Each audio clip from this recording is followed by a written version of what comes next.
Selamat datang dalam sejarah dan budaya Nusantara.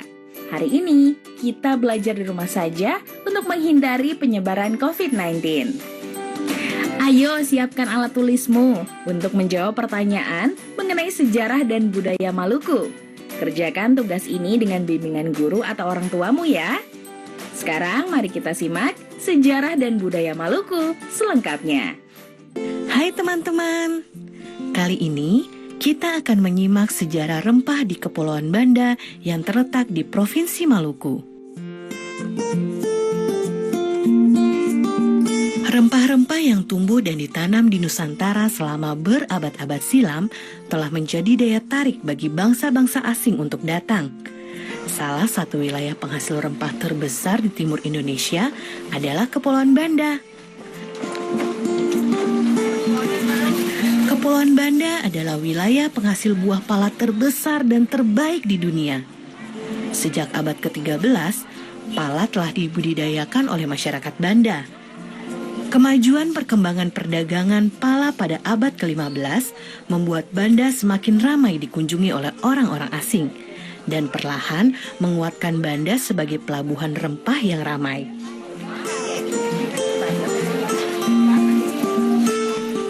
Sudah sejak lama, pala dimanfaatkan untuk berbagai kebutuhan hidup manusia. Pada abad ke-9, di Mesir dan India, pala digunakan sebagai pengawet jasad. Masih banyak lagi manfaat buah pala lainnya. Daging buah pala dapat dibuat sirup. Fuli atau kulit pembungkus biji pala dapat dimanfaatkan untuk membuat parfum, dan biji pala dimanfaatkan untuk obat-obatan, bumbu masak, kosmetik, dan minyak astiri. Berbagai manfaat buah pala inilah yang membuat bangsa Eropa sejak abad ke-16 berlomba-lomba datang ke Banda. Pada abad pertengahan, harga pala di pasar Eropa sangat mahal. Kalau dibandingkan dengan zaman sekarang, seperti gadget canggih yang harganya bisa puluhan juta rupiah. Tahukah teman-teman, kalau rempah-rempah Maluku telah dimanfaatkan sejak zaman Romawi. Pala dibawa ke Eropa oleh para pedagang Cina yang singgah di Maluku. Pala juga dibawa oleh para pedagang India melintasi Asia Tengah dan Asia Barat. Dari situlah kemudian pala tersebar ke berbagai penjuru dunia.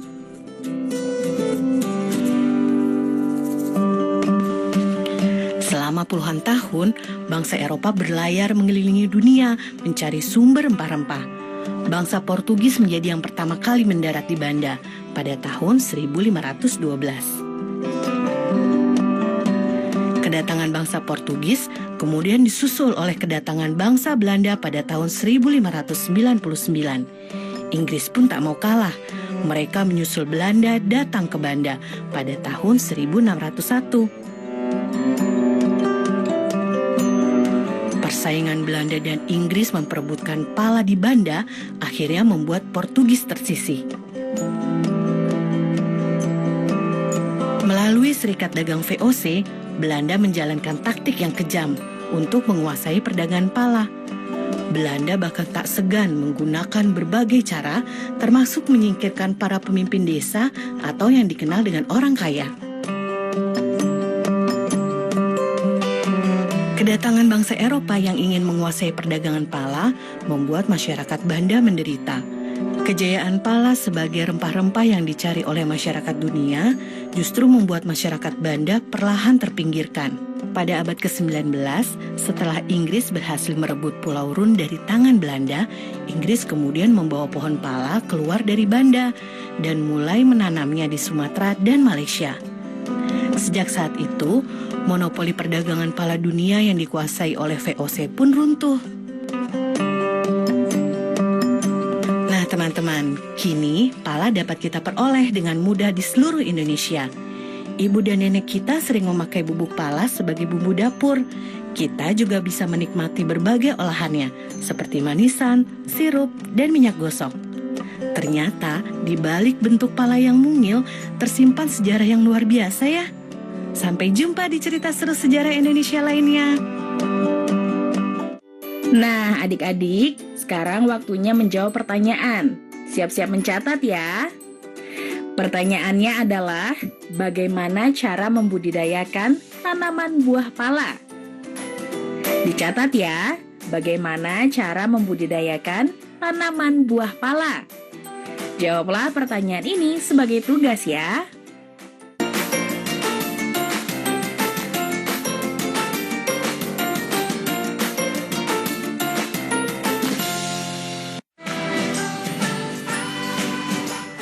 Kementerian Pendidikan dan Kebudayaan terus mendukung pembelajaran jarak jauh dan memajukan budaya Indonesia di masa pandemi Corona.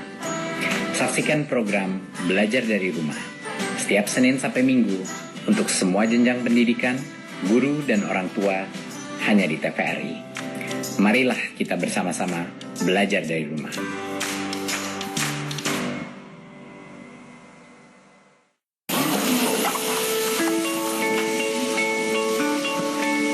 Perilaku hidup bersih dan sehat merupakan cara paling efektif untuk mencegah penularan virus corona. 1. Mari mencuci tangan menggunakan sabun selama 60 detik dengan air mengalir. 2. Tingkatkan daya tahan tubuh dengan istirahat cukup dan rajin berolahraga. 3. Konsumsi makanan bergizi seimbang yang dimasak sempurna dan minum air putih 8 gelas per hari. 4. Gunakanlah masker atau tutup mulut dengan lengan jika batuk atau bersin. 5. Jika ada gejala seperti demam dan sesak napas, segera kunjungi pelayanan kesehatan terdekat. Jadi, tetap tenang dan selalu waspada. Mari kita maksimalkan upaya pencegahan virus corona dengan menerapkan perilaku hidup bersih dan sehat.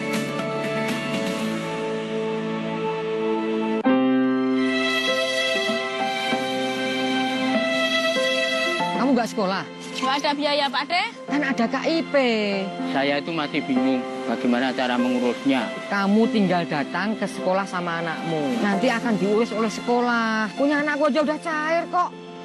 Terima kasih, Pak De.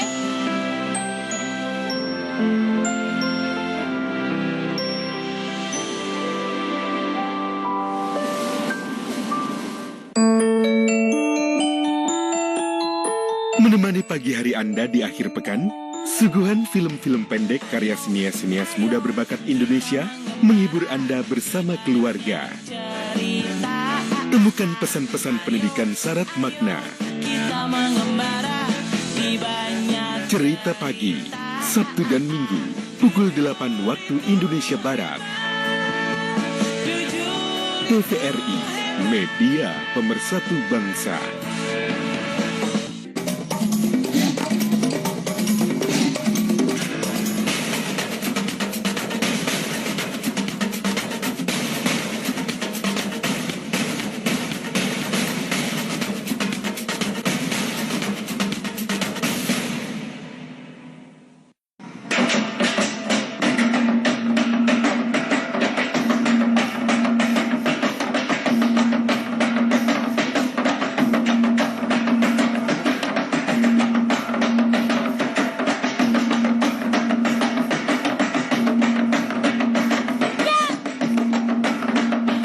Sobat Pelangi, berjumpa kembali dalam program kesayangan kita, Pelangi Nusantara.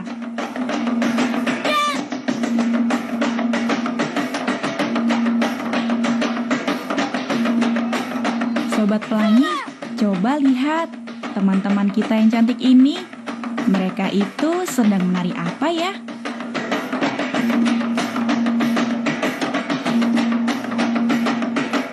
Oh, tari soya-soya.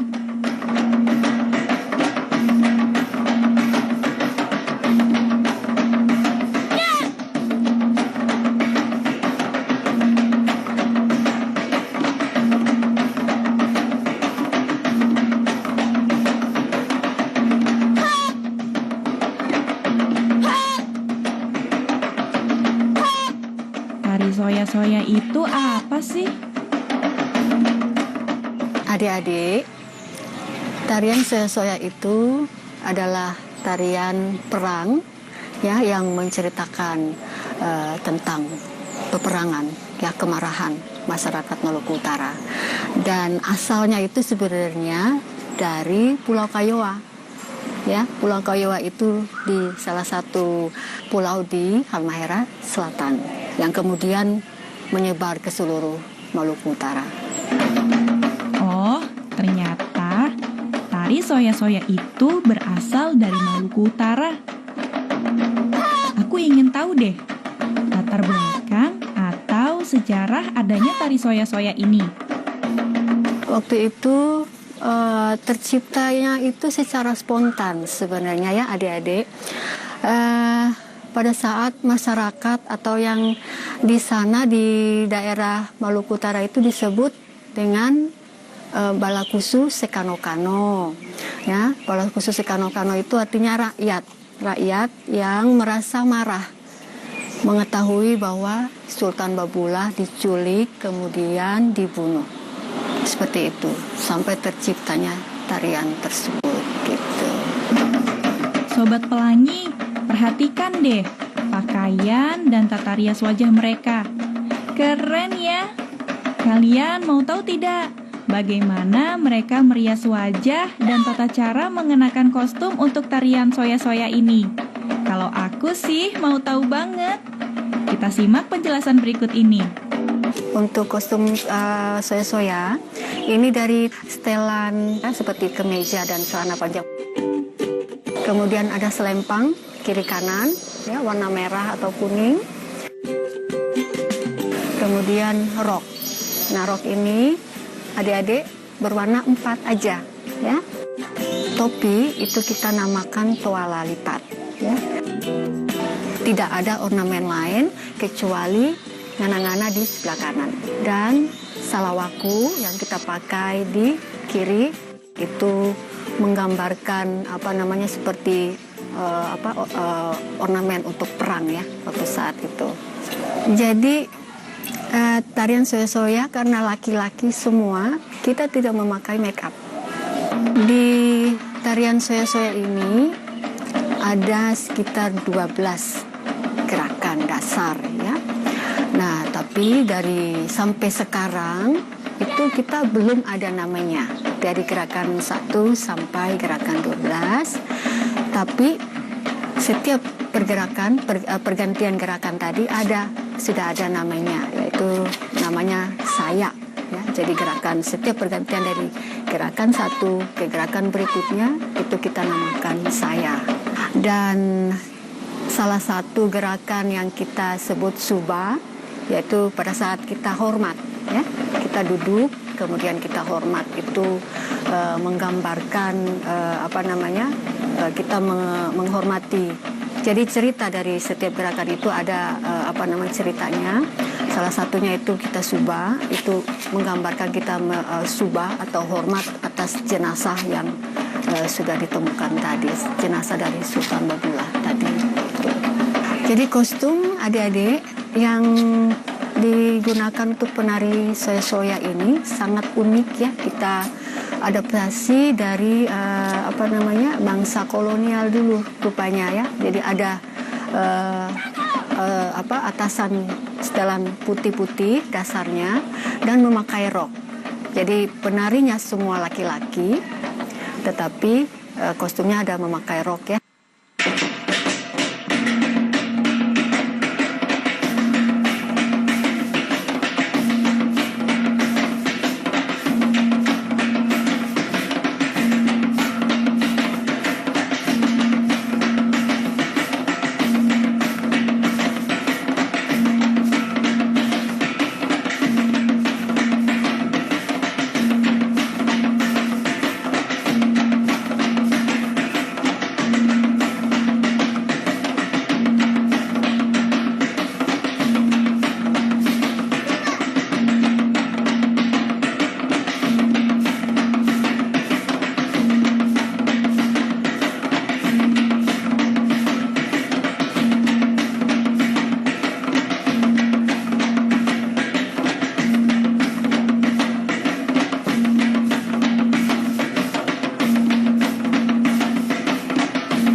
Sobat Pelangi. Demikian program Pelangi Nusantara kali ini. Sampai jumpa di episode selanjutnya. Nah, adik-adik, sekarang waktunya menjawab pertanyaan. Siap-siap mencatat ya. Pertanyaannya adalah, soya-soya merupakan salah satu tarian yang berasal dari daerah Maluku Utara. Apa yang harus kamu lakukan untuk melestarikan budaya nasional seperti tari soya-soya? Dicatat ya, soya-soya merupakan salah satu tarian yang berasal dari daerah Maluku Utara. Apa yang harus kamu lakukan untuk melestarikan budaya nasional seperti tari soya-soya? Jawablah pertanyaan ini sebagai tugas ya.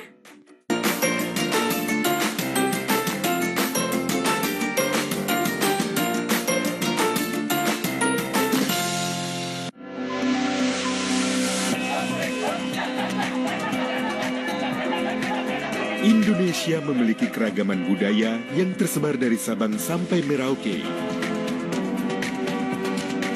Temukan keragaman budaya Nusantara di Ragam Indonesia setiap Sabtu dan Minggu pukul 10.30 waktu Indonesia Barat. Dipersembahkan oleh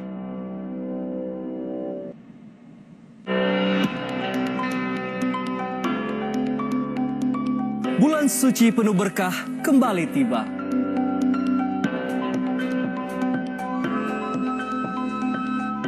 Waktu yang tepat menyucikan diri dari segala dosa.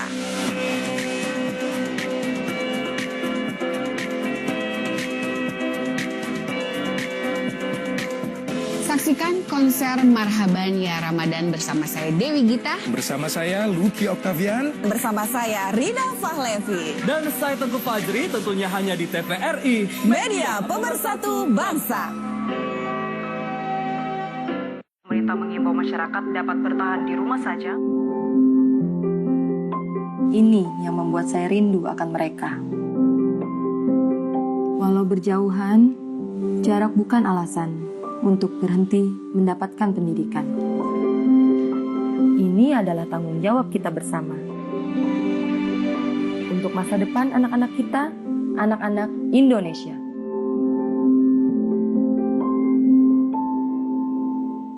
Belajar dari rumah sangat menyenangkan. Iya ya, asik banget. Belajar dari Rumah, sebuah program yang memperluas akses belajar melalui televisi dan untuk seluruh jenjang pendidikan, mulai PAUD hingga pendidikan menengah. Ada pula siaran kebudayaan untuk semua dan pengasuhan anak bagi orang tua dan guru. Saksikan Belajar dari Rumah hanya di TVRI, Senin sampai dengan Jumat, mulai 13 April 2020, mulai pukul 8 waktu Indonesia Barat. Tonton sajian program pembelajaran dan kebudayaan yang bermanfaat, seperti pesan Menteri Pendidikan dan Kebudayaan Republik Indonesia, Bapak Nadiem Makarim, berikut ini. Kementerian Pendidikan dan Kebudayaan terus mendukung pembelajaran jarak jauh dan memajukan budaya Indonesia di masa pandemi corona. Saksikan program Belajar dari Rumah untuk semua jenjang pendidikan, guru dan orang tua hanya di TVRI. Marilah kita bersama-sama belajar dari rumah. Informasi ini dipersembahkan oleh Kementerian Pendidikan dan Kebudayaan Republik Indonesia. Nah, adik-adik, sekarang waktunya menjawab pertanyaan. Siap-siap mencatat ya. Pertanyaannya adalah, apa nasihat yang terdapat dalam lagu Rasa Sayange? Nyanyikan lagu Rasa Sayange di depan ayah bundamu. Dicatat ya, apa nasihat yang terdapat dalam lagu Rasa Sayange? Nyanyikan lagu Rasa Sayange di depan ayah bundamu. Jawablah pertanyaan ini sebagai tugas ya. Baik adik-adik, nanti kerjakan pertanyaan-pertanyaan tersebut sebagai tugas dengan bimbingan guru atau orang tuamu ya. Sekarang adik-adik belajar di rumah saja, sambil menyimak berbagai sejarah dan budaya Nusantara yang hanya ada di TVRI tentunya. Adik-adik, ingat selalu untuk rajin mencuci tangan, menjaga jarak, dan memakai masker jika hendak keluar rumah untuk mencegah penyebaran COVID-19. Sampai jumpa lagi!